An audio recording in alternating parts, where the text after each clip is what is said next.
I was sitting in a waiting room the other day, the kind of place that feels more like a private lounge than a clinic, where the air smells faintly of expensive eucalyptus and the furniture looks like it belongs in a museum. A man across from me was the picture of excellence.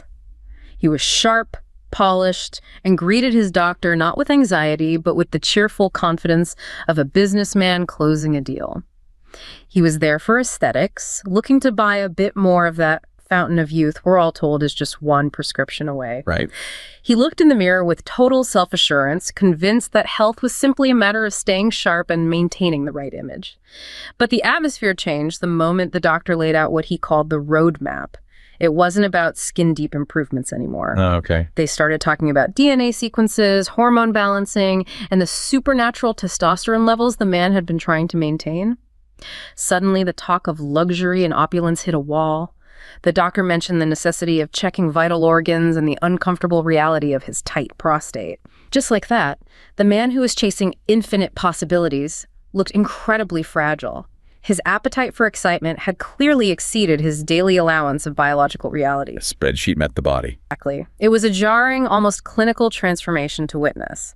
1 second, he was a sovereign ruler of his own life, scrolling for freedom.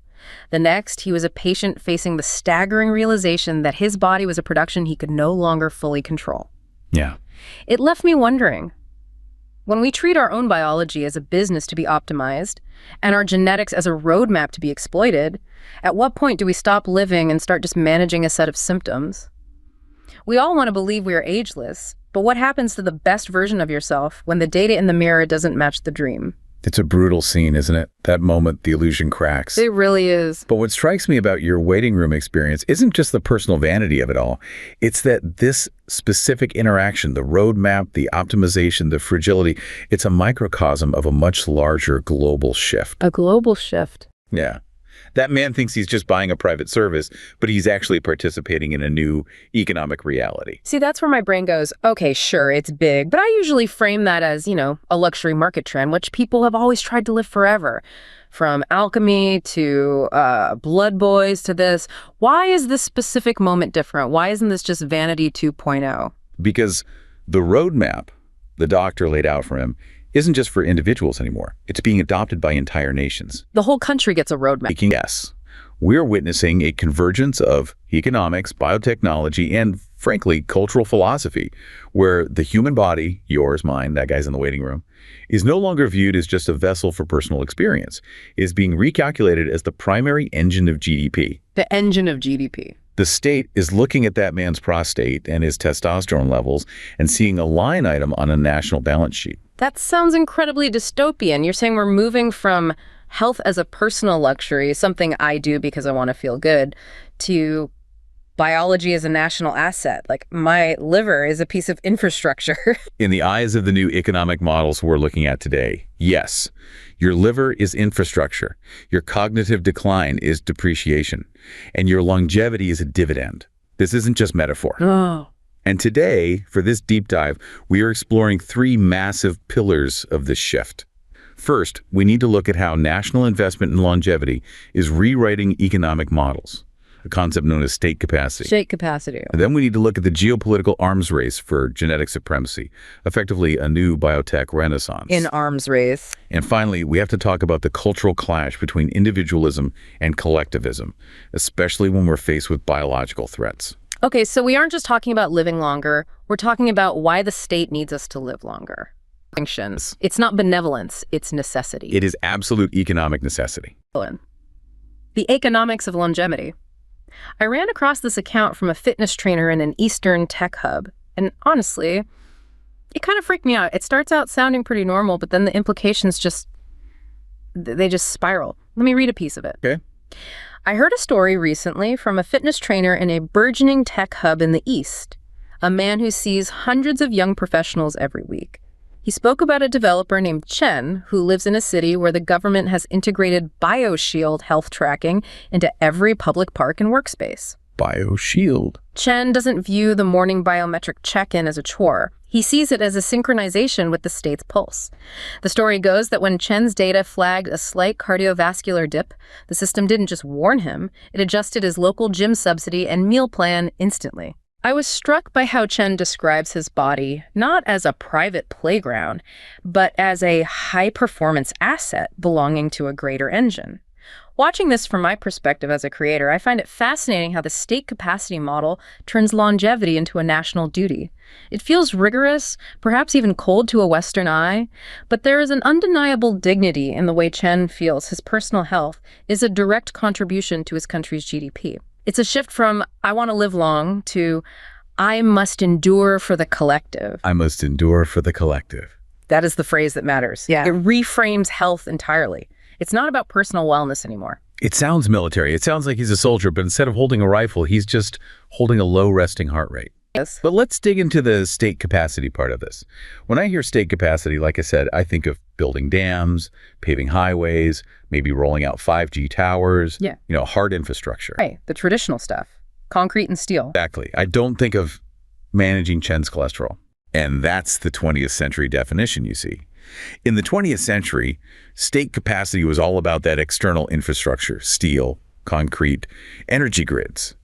If you wanted to grow your GDP, you built a factory or a port. Simple. Okay. But in the 21st century, we have hit a wall. In developed nations, we are facing what economists call the silver tsunami. Right, the silver tsunami. We've been hearing about this since the 90s.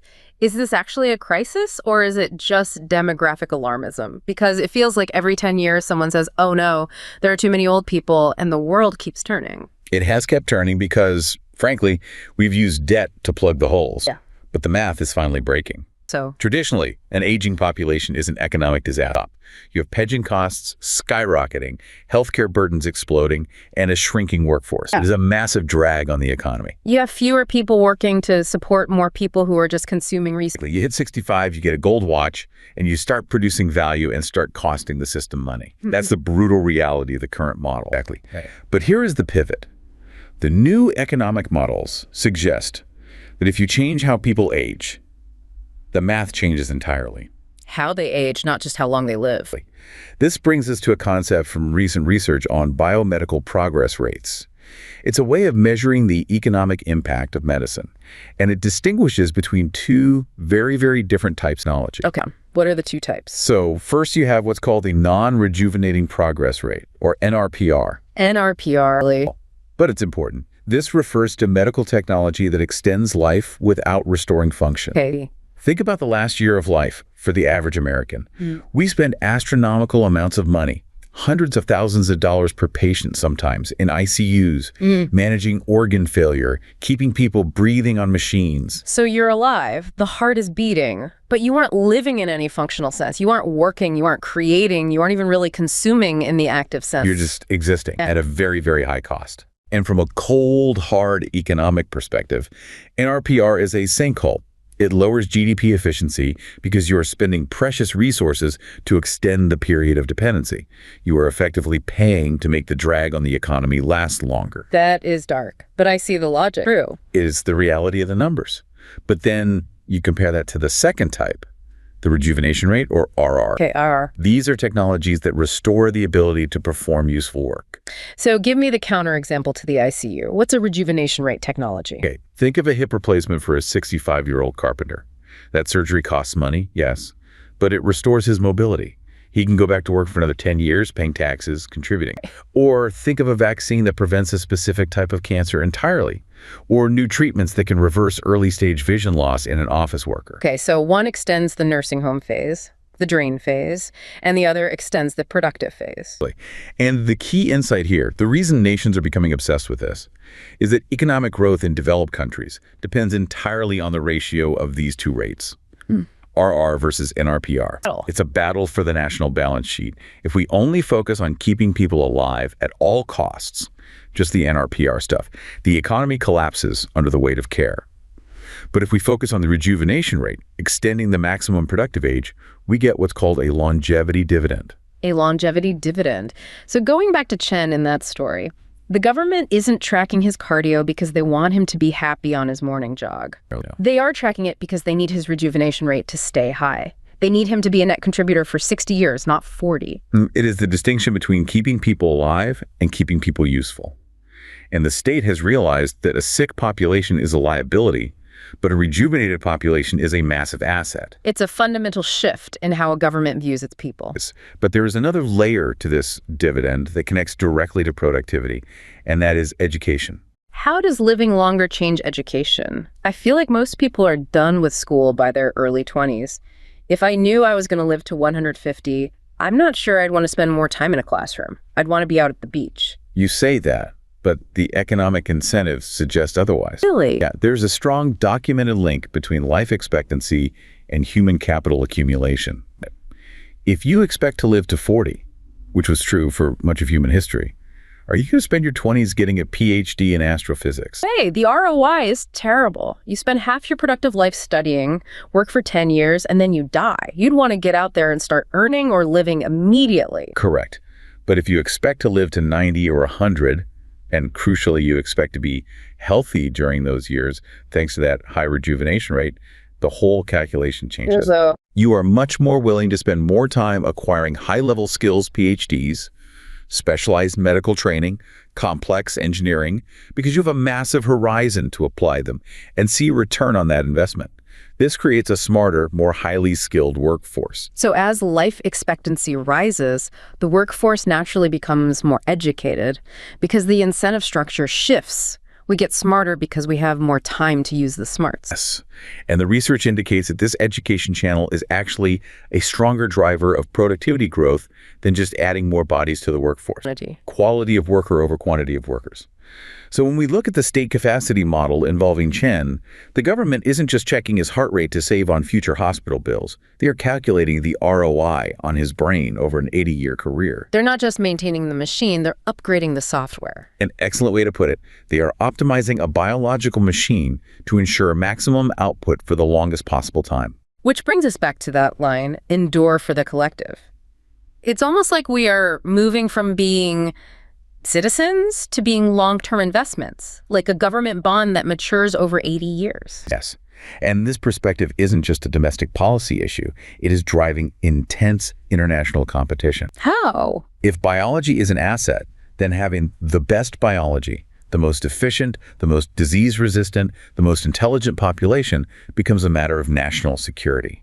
Which leads us directly to the second pillar, the biomedical arms race. We usually think of arms races involving nukes or fighter jets, but this is where things get really sci-fi and honestly a bit eugenic sounding. I want to read another story that illustrates just how high the stakes are becoming. I was reading a realm where genetics are refined, like high-grade silicon. She told a story of a couple who weren't just looking to have a child, but were participating in a national vision to optimize the next generation. Wow. In her narrative, the patent for a specific gene editing sequence isn't just a legal document, it's a flag planted on the frontier of a biomedical arms race. Try to imagine the weight of that responsibility. The feeling that your family tree is being pruned by the most advanced hands in history to ensure the Eastern lineage remains untarnished by hereditary frailty. Untarnished by hereditary frailty. That's some heavy language. As I read this, I felt a mix of awe and a slight chill. From a political correctness standpoint, we value the unpredictability of human life, yet I can understand the intense pride these scientists feel. They believe they are curing the future before it even happens, positioning their culture as the definitive masters of the human code. Curing the future before it even happens. That line sticks with me. It's ambitious and it's arrogant and it's terrifying. It sounds less like medicine, more like manufacturing. Refined like high-grade silicon, pruning the family tree. These are industrial terms. They are trying to build a better human, aren't they? That is effectively what is happening. And we have to look at this without flinching. This story illustrates that biotechnology is no longer just about medicine or curing diseases. It has graduated to a domain of national security and geopolitical dominance. It's the new gunpowder. Analogy. But wait, usually we think of the U.S. as the leader in this stuff. We have Boston, we have the Bay Area, we have the big pharma giants. Are you saying we're losing this race? Historically, the U.S. has been the undisputed king of life sciences. True, but the gap is closing rapidly. In fact, in some key metrics, it has already flipped. Flipped? In what way? Give me an example. Okay, take research output. China has now surpassed the U.S. in the number of most cited biotechnology research publications. These are the papers that other scientists are building on, the foundational work. So the cutting-edge ideas are starting to originate there more often. Yes.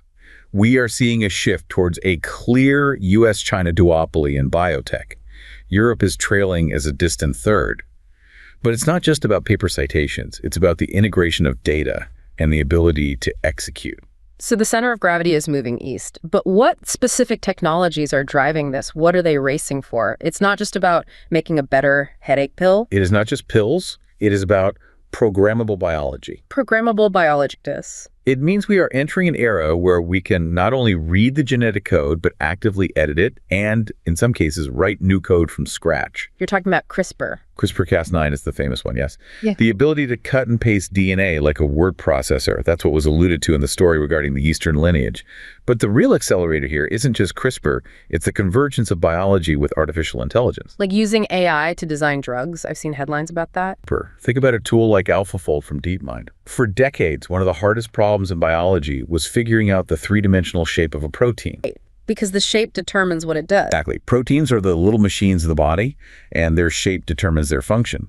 Figuring out one shape used to take a PhD student 5 years of painstaking lab work. Now, AI can predict the structure of nearly every protein known to science in a matter of minutes. That's a fundamental change. It's a revolution. This moves biology from a science of trial and error, throwing stuff at a wall to see what sticks, to a science of simulation and design. You can design a protein on a computer to do a specific job, simulate how it interacts with the body, and then print the DNA to make it in a lab. Instead of discovering a drug, you engineer it like a bridge. Correct. And this is where the strategic split between the US and China becomes really clear. The US still excels in that early stage innovation. The 0-to-1 breakthroughs happening at universities like MIT and Stanford and in startups. We are very good at the eureka moment. Okay. But China dominates in manufacturing and scale-up capacity, the 1 to a billion part of the equation. So the US invents the blueprint, but China builds the factory. And in biology, the factory matters more than ever. China excels in turning innovation into massive physical output. Pharmaceutical production, data generation, large-scale clinical trials. They have the ability to mobilize resources and data in a way that decentralized Western systems often struggle to match. And that data piece seems critical. It's everything. Think back to the story about the Legacy Project. That kind of work requires massive data sets on human genetics. Right. In the US, that data is siloed in different hospitals. It's protected by HIPAA and other privacy laws. It's fragmented. Right. In a centralized system, the state can aggregate that data to train the AI. That's the data advantage. If AI runs on data and the state owns the health data of 1.4 billion people, well, that's a pretty big advantage. Exactly. But why does the government care so much? I get the economic part, a healthy workforce is good at, but why is this a security issue? Why call it an arms race? That implies conflict. Because the dependencies are dangerous. Look at supply chain resilience. COVID-19 was a massive global wake-up call. It exposed that relying on foreign inputs for health is a strategic weakness. If you can't make your own antibiotics or vaccines or even the precursor chemicals, and the borders close, your population dies. Right. It's not just about money. It's about survival. If you don't control the supply chain for insulin or antibiotics, you are effectively a vassal state. Second, there is warfighter readiness. Okay. The military application of biotech is huge. We aren't just talking about healing wounded soldiers faster. We're talking about performance enhancement, resilience to biological threats, faster recovery times. We're back to the super soldier concept, or at least the optimized soldier. Optimized soldier, yes. A soldier who needs less sleep, who recovers from trauma faster, who is immune to specific pathogens that could be weaponized. And finally, there is economic independence. The bioeconomy is projected to be worth trillions of dollars. Whoever writes the standards, the patents, the ethics, the platforms, controls that market. If the Eastern lineage story becomes the standard for what genetic health means, then Western nations end up paying royalties to use those technologies for generations. It's like controlling the operating system for the human body. So it seems like we have two very different approaches here. The US has this decentralized, chaotic, sometimes inefficient, but highly innovative system. And the East has this centralized, planned, massive, data-driven machine. That is the core dynamic. And it leads us directly into the third pillar we need to discuss. Because these aren't just differences in government policy, they're deep, fundamental differences in culture. And it turns out culture itself might be a biological survival mechanism. This is the part of the research that I found really, really provocative. We tend to think of culture as, art or music or how we say hello, or we think of individualism as this philosophical choice we made because we love freedom. Right. But you're saying it's actually about survival. Let's look at this next story, which draws a really sharp contrast between the freedom to be sick and the duty to be well. There is a story circulating from an expatriate doctor who moved from a crumbling medical system in a Western capital to a highly disciplined metropolis in the East. He described the great contrast. He recalled a patient in his old life isolated, trapped in a cycle of pharmaceutical dependence, and left to navigate a freedom that felt more like abandonment. Then he spoke of the public hygiene drills in his new home, where entire districts participate in collective health discipline. He described seeing thousands of people moving in unison during morning exercises, a sight he called the death of decadence. The death of decadence. I've thought about this a lot while editing my videos. The idea that Western individualism might actually be a health crisis in disguise. It's a provocative stance. While the freedom to be unhealthy is a Western hallmark, this story highlights a different kind of liberty, the liberty from sickness through collective obedience. I see the intensity in this perspective, and while the rhetoric against the West feels sharp and perhaps overly polarized, I can't help but respect the raw efficiency of a society that views a public hygiene system as a fortress against civilizational decline. The death of decadence. That phrase it cuts deep, doesn't it? Yeah. It frames our entire concept of individual liberty not as a virtue, but as a biological weakness. It really challenges the way we think about freedom. In the West, freedom means you can't tell me what to do. I can eat what I want. I can skip the gym. I can refuse the mask. Right. In this story, freedom means freedom from being sick. And to get that, you have to do what you're told. And this story highlights a profound epidemiological reality that a lot of people don't want to talk about. Culture affects biological survival rates. It does. And there is a fascinating theory that helps explain this, called the parasite stress theory of values. Parasite stress. It sounds gross, but I have a feeling it explains a lot of history. It is a core evolutionary concept. The theory suggests that our cultures, our values, our social norms evolved based on the historical prevalence of pathogens in our specific region of the world. So germs created culture. Yeah. In regions with historically high disease burdens, tropical areas with lots of parasites, viruses, bacteria, things our ancestors had no defense against. Societies developed collectivistic cultures as a survival mechanism. Why? What's the connection between disease and collectivism? Well, if strangers from the next valley over carry new diseases that your immune system has never seen, you develop a stranger danger response on a societal level. You value the in-group. You emphasize conformity, strict hygiene rules, and tradition, because deviating from the norm, eating the wrong thing, going to the wrong place, mixing with the wrong people, could literally kill you and your entire tribe. Don't eat that weird berry. Don't talk to that outsider. It's a social immune system. Xenophobia as a survival trait. Exactly. It functions as a social defense. On the other hand, in regions with historically low pathogen stress, like the cooler, less dense climates of Northern Europe, you see the rise of individualism. Why there? There is less immediate biological risk in meeting strangers or trying new things, so you get more openness, more trade, more exploration, and more emphasis on personal civil liberties because the cost of nonconformity is so much lower. So individualism thrives when the biological environment is safe. It's a luxury of a low-germ world. But when a pandemic hits... that evolutionary advantage flips on its head. And we saw this so clearly in the data during the early transmission of COVID-19. Individualistic societies like the US and the UK experienced much, much faster spread and higher mortality in the early stages compared to more collectivistic societies in East Asia. Because we wouldn't follow the rules. We saw the rules as oppression, not protection. Because individualism, as a value system, prioritizes personal freedom and self-reliance above all else. People are hesitant to sacrifice their liberty for collective safety. You saw the intense resistance to masks, to lockdowns. The mindset is, I'll take my chances. I am the captain of my soul. Whereas in a collectivistic society, the mindset is, I must protect the group. My actions affect my grandmother, my neighbor, everyone.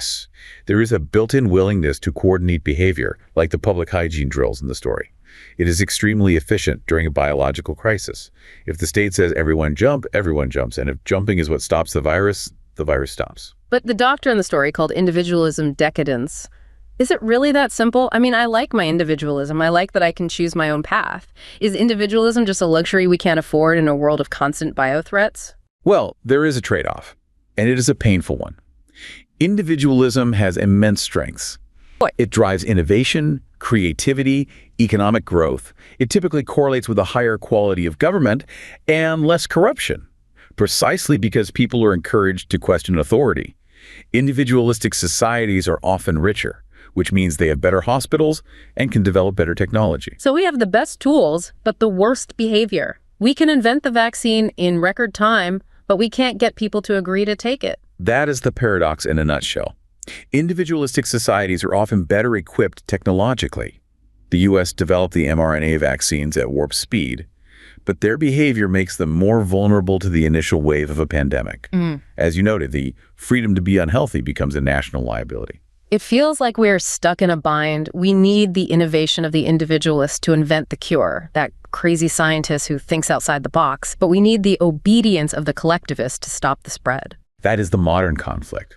And as biological threats become more complex, synthetic viruses, antibiotic resistance, the next pandemic, that tension is going to define our politics for the next century. Can a free society survive a biological siege? Or do we have to become like the city in story 3 to survive? And we've talked about the technology, the gene editing arms race, and we've talked about the culture, this clash between freedom and survival. If you put all this together, what does the future actually look like? It feels like we're heading toward a world where the doctor in my opening story isn't just a private doctor, he's a government agent. If we synthesize these trends, we are heading toward a new kind of governance. Some sociologists and political thinkers have started calling it the pink police state. The pink police state, that sounds almost friendly, like a soft totalitarianism. But it is actually quite pervasive. It refers to the blurring of the line between public and private under the guise of health and safety and care. In this model, social problems are increasingly medicalized. What do you mean by that, medicalized? It means that unhappiness isn't just a mood. It's a chemical imbalance that needs to be treated with a pill. Non-compliance with a public health order isn't just rebellion, it's a health risk to the community. So the framework for judging behavior changes. The binary that governs society shifts. It used to be legal versus illegal. Now it is increasingly becoming healthy versus unhealthy or safe versus dangerous. That is terrifyingly accurate. If something is deemed unsafe, you can justify almost any intervention. You can ban large sodas, you can mandate health trackers, you can edit genes before birth. And because the state now views your biology as a GDP asset, like we discussed with Chen, it has a vested economic interest in policing your health. If you are smoking, or eating poorly, or not exercising, you aren't just hurting yourself. You're damaging the machinery of the state. You are stealing from the collective. You are lowering your rejuvenation rate. You're becoming a bad investment. And the state doesn't like bad investments. Correct. And this leads to what we might call the optimization trap. We touched on this with the opening story, the man in the waiting room who was optimizing himself into a nervous wreck. And there is economic data to back this up. In the economic models of prevention and health spending, there is a U-shaped curve. A U-shape? Yeah, up to a certain point, investing in prevention saves money and lives. Catching a tumor early is good for the patient and good for the system. Right. Catch the cancer early, save the patient, save money, everyone wins. But there's a tipping point. The model suggests that beyond a certain level of investment, around 1.17% of GDP in the specific model we looked at, you start to get diminishing returns. You enter the realm of overdiagnosis. Finding problems that aren't really problems. You start detecting minor anomalies that would never have caused harm. Incidentalomas, as doctors sometimes call them.